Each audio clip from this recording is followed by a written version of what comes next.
He's an excellent deal. I think he got him like 12. Wow, I better go to the street. Hey, I'm Adam. I'm Bryan. Back with another episode of Buds and Suds. So I always get set up for a video with a smile, and this one I know is much, much bigger because I've been dying to try this. I've had the regular version. This is Ethereal. Ethereal is out of Lexington, Kentucky. It's local for us. And this is Aunt Hohmima barrel aged. So this is with maple syrup and coffee. And the original non-barrel aged was awesome, and so this is going to be even better. Yeah, absolutely. 11.5%. 11.5%. Yeah. I think the original, the non-barrel aged was 9.5. So it pumped it up a little little bit of bourbon in here, huh? A little bump. All right, So darkness. it's just, you probably saw the pour. There was hardly any carbonation. Darkness. We'll be Yeah. sipping on this one for a while. Yeah. Let's get the nose. Whoa, that's a lot of coffee. So much coffee. I get peppery coffee. Yeah, I do too. I mean, it is a coffee bomb. It smells like breakfast. It's just that really robust coffee aroma. I get something sweet with it. Yeah, but something behind it. There's so much I coffee. couldn't tell it was maple though. Cheers. Cheers. Cheers. Oh yeah. God, I love that. Yeah, that is really good.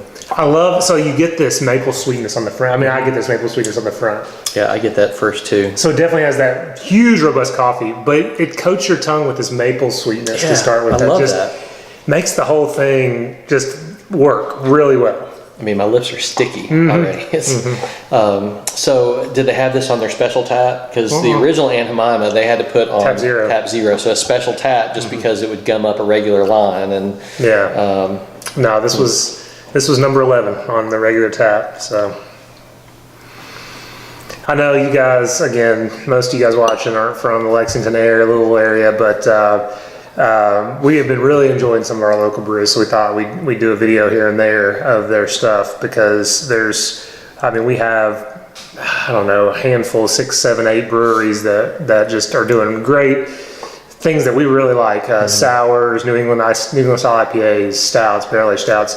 As far as stouts and barrel-aged stout, Ethereal is just top notch. We shared them with people not local that have just had nothing but good words about their beers. And so if you make it down this way, they usually try to have a lot of high gravity stuff, and they usually try to keep at least 1 or 2. And they'll have like their standard beers, and they'll have like a nice New England style IPA, and they'll usually have something high grav, a stout or a quad. And every once in a while they'll have this. Yeah, every once they'll have something incredible. The one we reviewed last time was the Baba Yaga. That's one of their amazing barrel-aged stouts that they do a once-a-year release for with adjuncts. And anyway, we did the Mayan chocolate. Is that the one we did? I believe so. Oh yeah. I just can't say enough about them. Which I know it's probably frustrating that we review beers that you can't get, but we also want to put it on your radar. Yeah, you just tune us out. Because the fact of the matter is you can't get this one, but the Baba Yagas get bottled, and plenty of people buy them and try to trade them, and it's really worth its weight. And this is getting enough hype it may be bottled soon. This beer in the barrel aged version, the non-barrel aged in this one. So all right, so back to the beer. Do you get any?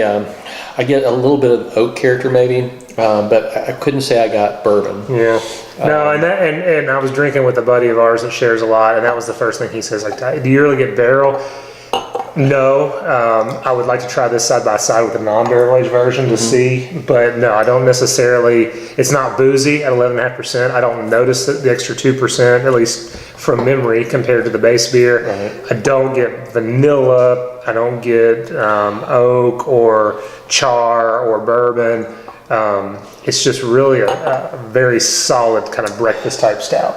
I get something just a little more complex, which I'm assuming is oak, but the barrel character. But I admit, like you, I don't get the typical stuff that you just mentioned. Yeah. But I'm assuming that the slight bit of complexity is from barrel aging, but I could be wrong. And again, without having the base beer side by side, this beer is just so wonderful. I can't recall off the top of my head how that has evolved the base beer. I really enjoyed the base beer. I really enjoyed this.